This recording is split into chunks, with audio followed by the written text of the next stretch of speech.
to sing, I'm just going to say, it's the most wonderful time of the year. We all know that song, right? Most of us have heard it. It really is. There's holiday music, there's soft blankets of snow, and big meals with family, parties all the time. It's a lot of fun, right? That's what the song tells us. There's mistletoe and marshmallows and carols and happiness. Christmas has got a really good PR campaign. Every year we wait for it, and the excitement builds as it gets closer and closer. We have so many expectations. We're full of hope, which is how we start Advent, with hope. And hope is a bit of a loaded word. It's a loaded idea, really. It's full of expectations and anticipation and a little bit of need and a lot of want. And that's what we bring to this season.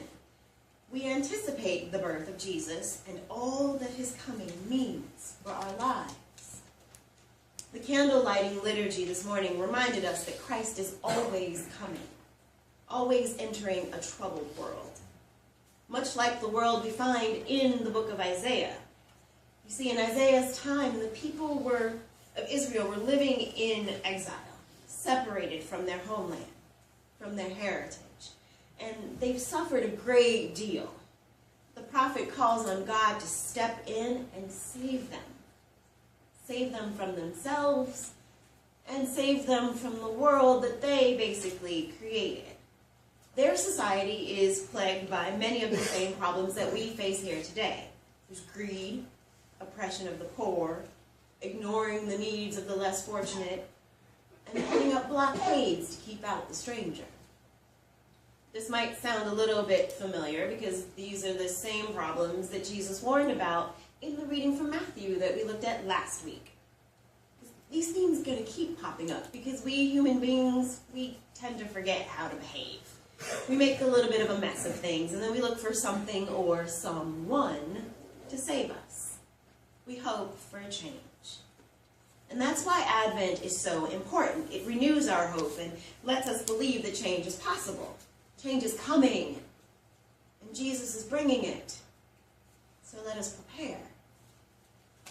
I find it interesting that we begin Advent with a scripture that's a little close to the end of Jesus' life. You see, in the very next chapter of Mark, Jesus will be arrested and begin that agonizing journey towards crucifixion. So here we are preparing for his birth by thinking about what's going to happen after his death. If you'll allow me to go back a page or so and look at a few verses that come before today's reading, you'll find that Jesus warns his followers that things are going to get pretty bad. Those who continue Jesus' work will be prosecuted and persecuted. Family and friends are going to turn against them, and he says, "You will be hated by all because of my name. But the one who endures to the end will be saved."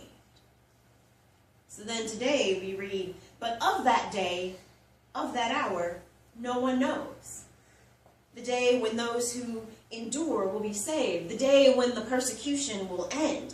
No one knows when that is coming. All we can know is that it is coming, and our job is to be ready for it."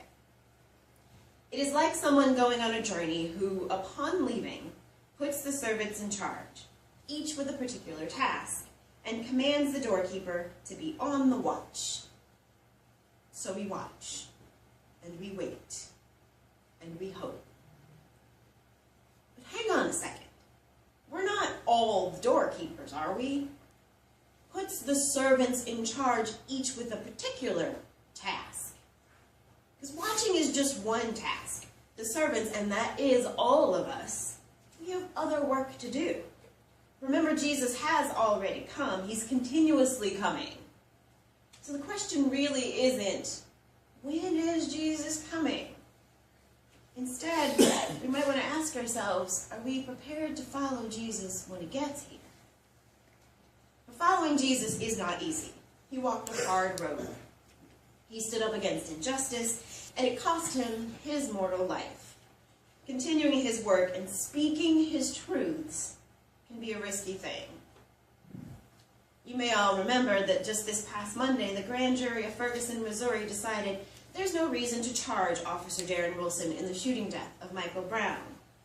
And that night, the lead prosecutor went on television and read an almost half-hour statement explaining the results of the official investigation into the incident, as well as the grand jury process and his own thoughts on the situation.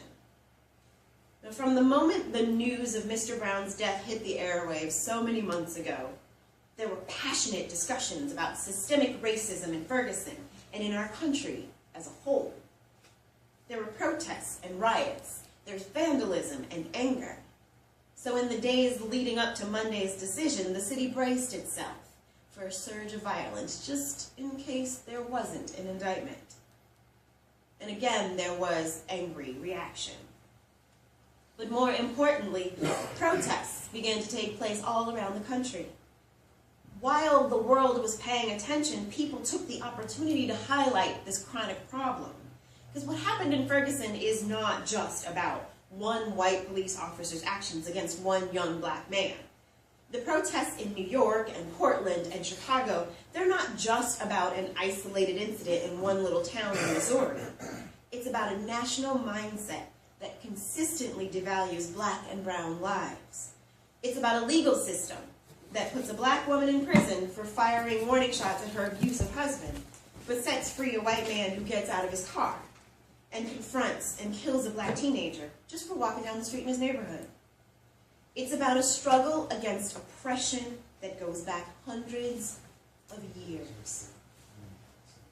Oh, that you would rend the heavens and come down, Isaiah said, that the mountains might quake at your presence. Our country's in pain.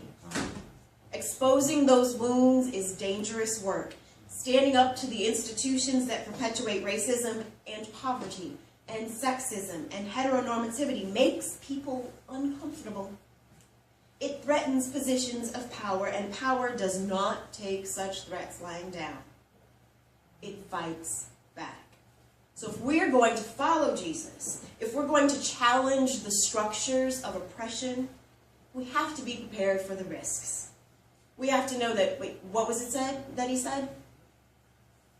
Our family and friends are going to turn against us, and we're going to be hated for it. So we have to have hope. Hope that we can make a difference. Hope that all our efforts will bring about change. Hope is going to keep us going in the face of trials. Hope will keep us going when it seems too hard. Hope, the belief that what is hoped for can be had, will keep us moving toward our goal despite any efforts to stop us in our tracks. Advent is a time for us to pause and reflect on Jesus' birth, on his coming into our world. In this season, we will explore joy, peace, and love, all of which we get from following Jesus. But first, we must have hope. Our hope is born and renewed with the birth of that little baby in Bethlehem. And that little baby went on to do great things. Will you follow him? I can only hope that you will. Thank you.